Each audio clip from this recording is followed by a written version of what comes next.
हाथ में लाठी, सफेद कपड़े और धीमे कदम। किसे पता था कि यह बाबा साहिब का आखिरी सफर है? सुनो ध्यान से। उस दिन आखिर हुआ क्या था? 5 दिसंबर 1956 की ठंडी दिल्ली की सुबह थी।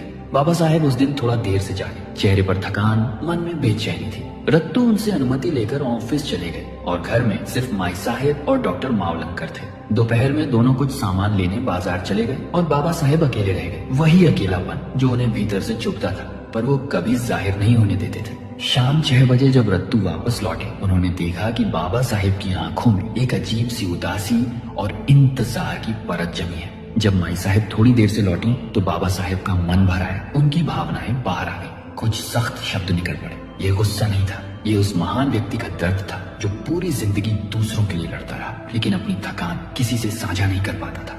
माई साहेब ने कुछ नहीं कहा। उन्होंने बस रत्तू से धीरे से कहा कि वे कृपया बाबा साहेब को शांत कराने की कोशिश करें। रत्तू ने बाबा साहेब का हाथ थामा और उन्हें सहारा दिया, जैसे कोई बुझती हुई रोशनी को फिर से संभाल ले। कुछ देर बाद बाबा साहेब शांत तो हुए, लेकिन उनकी आंखों में उतरता हुआ सन्नाटा और थकान दिन ढलने के साथ और गहरा होता जा रहा था।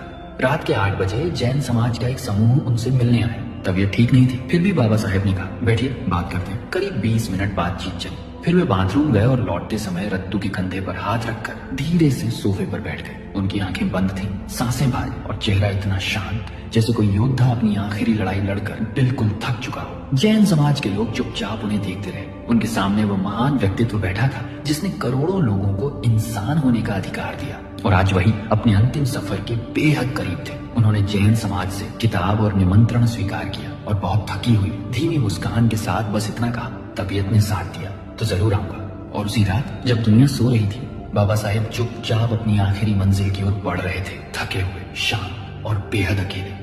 क्या आप जानना चाहते हैं उसी रात और 6 दिसंबर की सुबह बाबा साहेब के आखिरी पल कैसे बीते? जानने के लिए अभी फॉलो करें। जय भीम।